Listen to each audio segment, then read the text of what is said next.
last year, well, I'm sorry, yeah, last year, so this year you had a 0.15 increase on your pole vault. What kind of drove you to kind of get that, that extra bump to get that first win?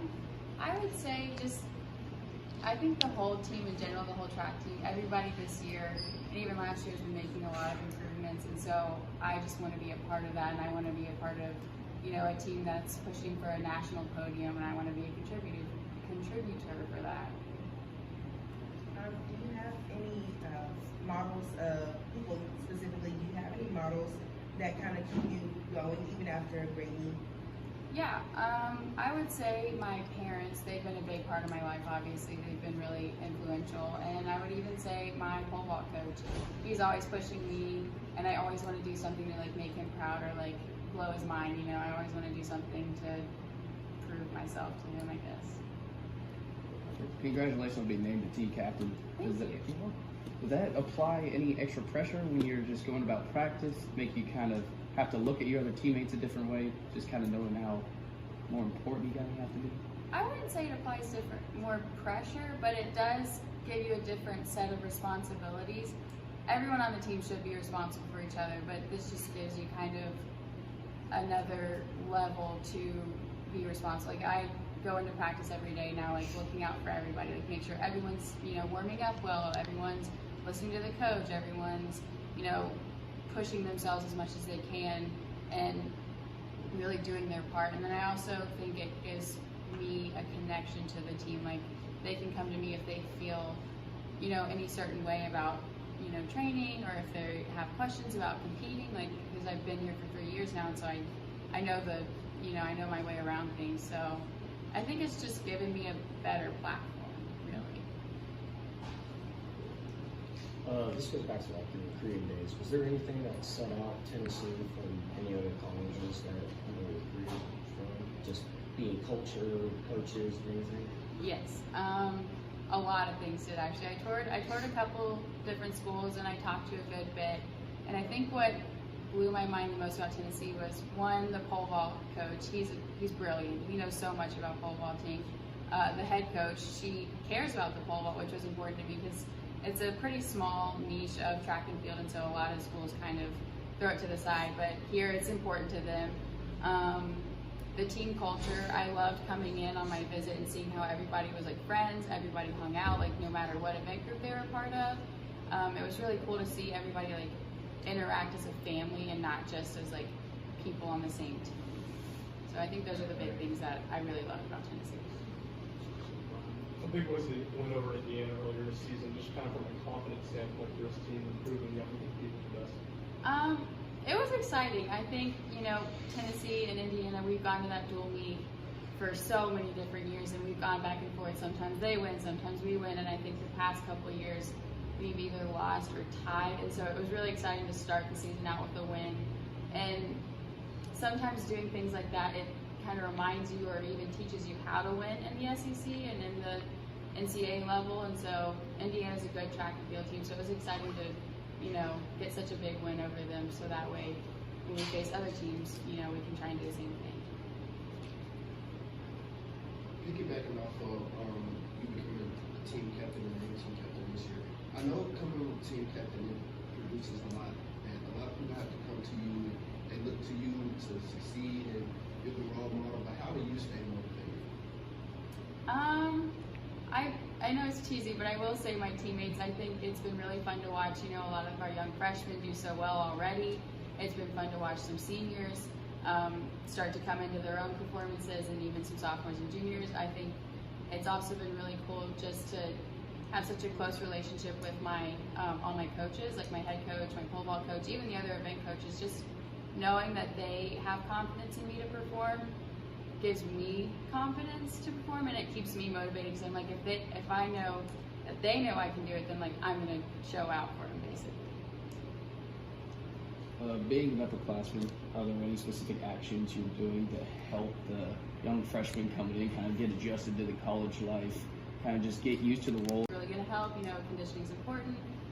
We've talked about how to compete, what's going to happen when you go into a college, because a high school track meet and a college track meet are two different things, honestly. It's a much higher intensity at college, and so we've explained, hey, when you walk into the meet, it's going to look like this. There's going to be these kind of people, and you're going to have to go check in over here. And so we've done a lot to like explain and try and take some edge off of them, because it is nerve-wracking going into meet if you have no idea what to expect. If you don't know, you have to check your spikes. If you don't know, you need to check in 2 hours before. Whatever. We just tried to mentor them and help them learn the rhythm. Kind of expanding on the transition from high school to college, what are some of those huge differences that really makes collegiate track meets a lot more intense? Yeah.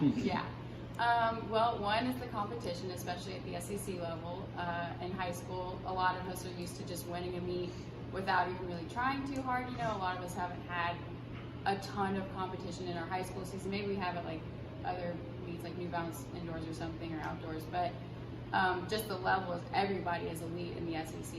It's a world-class meet when you go to the SEC championships, and so it's intimidating just knowing that you're going against some Olympians and some world champions and some, even world contenders. And so another thing would probably be the timing of it. There's a lot of travel that goes into it. We have to leave days before.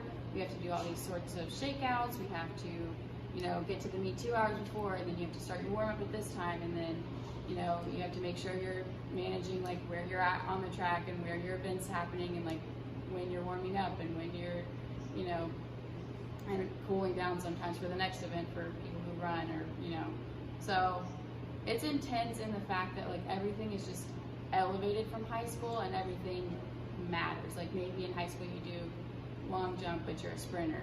Long jump doesn't really matter to you, but you win. But here, your long jump matters, or your sprinting matters. Like whatever event you do, you're gonna have to do it to the fullest, like no matter what. You guys, as swimmers and I, both tennis teams, lady volleyball, basketball, volleyball, softball, in the top 25.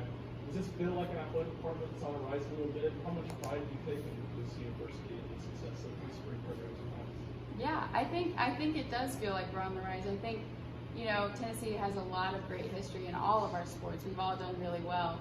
But I think this year it seems like we're kind of getting our own feet, not just in track, but, in other sports too. It seems like we're all starting to come into ourselves and, embrace this winning mentality. I think everybody's starting to catch on to that. And you can even see, in the complex, you can see people practicing a little bit harder than maybe they did last year.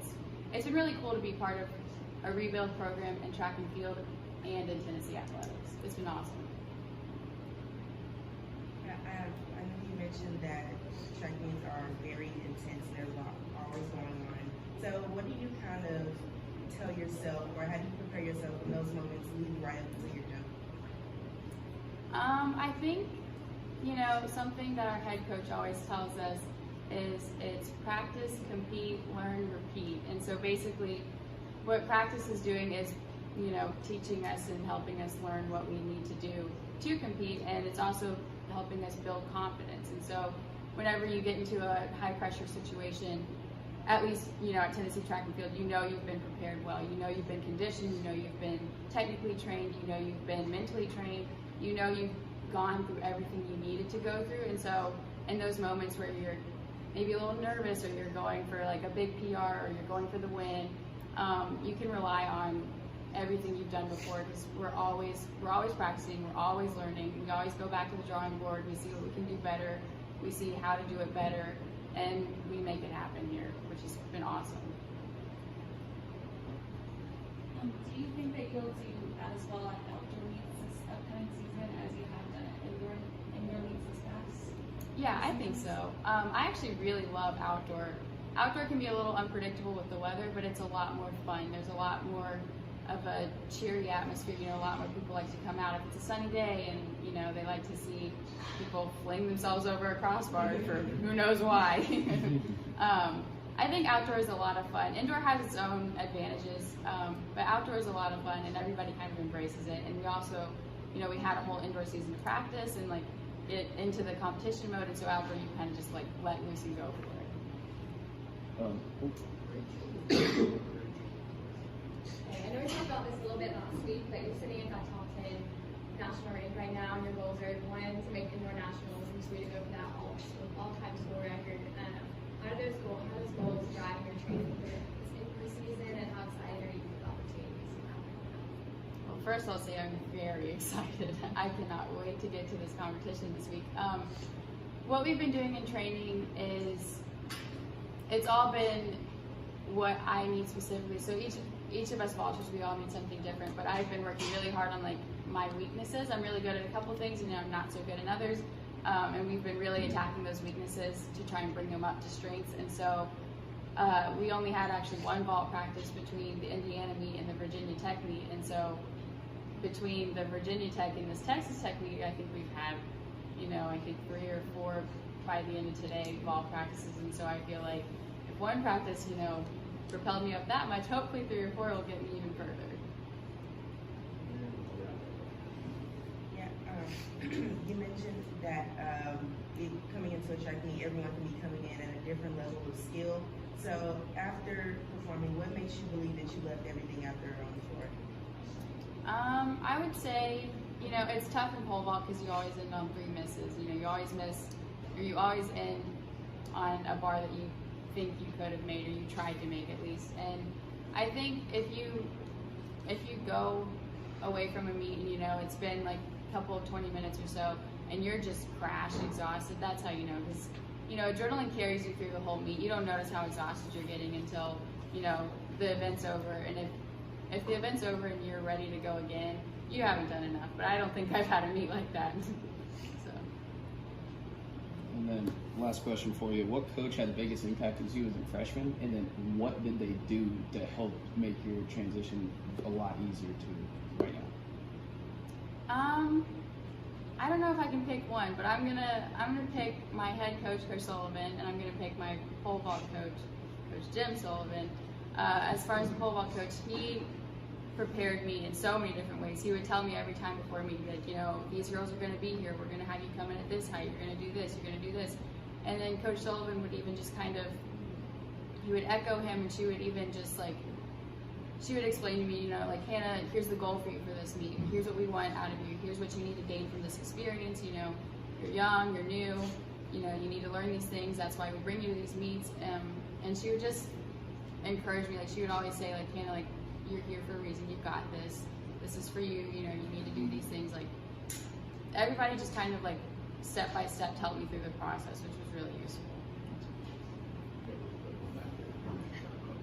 Just piggybacking off of the fact that you guys did come into the season, win against Indiana and everything, going to off-season workouts, do you think that either it was due to maybe more energy just with the whole team, or maybe just a more rigorous training, trying to push you guys to maybe get that extra power or that extra speed out of you guys to get ready for this upcoming big season? Yeah, I think, so far in the 3 years I've been here, this year has been the best as far as preseason conditioning. Everybody had a lot more energy than usual. I think a lot of the returners came back knowing what to expect and knowing that they had things left undone from the last season. So we were all really motivated to come back and get after it. And then the freshmen we had this year, they all came in super highly motivated. A lot of them were already, in pretty decent shape. And so it was good that we all were starting a little bit higher than we did the years before. And then we also all wanted to push ourselves way more than we have before. And it was really cool to be a part of such an intense fall conditioning and such an effective fall conditioning too.